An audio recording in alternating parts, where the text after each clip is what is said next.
Horticulture hub Anantapur కావాలి అన్నటువంటి ముఖ్యమంత్రి గారి ఆలోచనలే ఈ కార్యక్రమానికి ఇన్స్పిరేషన్. ప్రతి సమావేశంలోనూ ముఖ్యమంత్రి గారు పదే పదే చెప్తా ఉండేటువంటి అనంతపూర్ని హార్టికల్చర్ హబ్ గా మార్చాలి అనేటువంటిదే ఇవాళ ప్రధానమైనటువంటి ఇన్స్పిరేషన్ ఈ కార్యక్రమానికి. దానికి తోడుగా ఈరోజు వేదిక మీద ఉన్నటువంటి అందరూ కూడా అంతో ఎంతో రైతు కుటుంబాల్లో నుంచి వచ్చినటువంటి వాళ్ళే.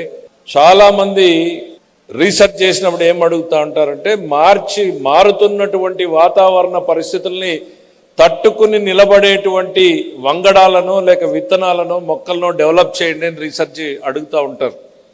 ఇంగ్లీష్లో దాన్ని క్లైమేట్ రిసైలెంట్ క్రాప్స్ అంటారు.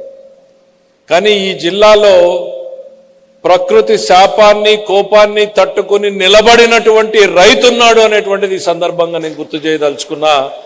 ఆ రైతులకే ఈ సమావేశం అంకితము అనేటువంటిది కూడా చెప్పడం.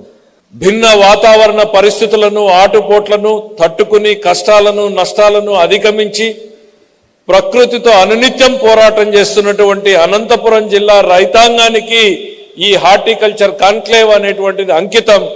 దాని ప్రధాన ఉద్దేశం కూడా ఆ రైతన్న జీవితంలో ఎంతో కొంతైనా మార్పు తీసుకురావాలి అన్నటువంటిదే ఈ ప్రధాన ఉద్దేశం.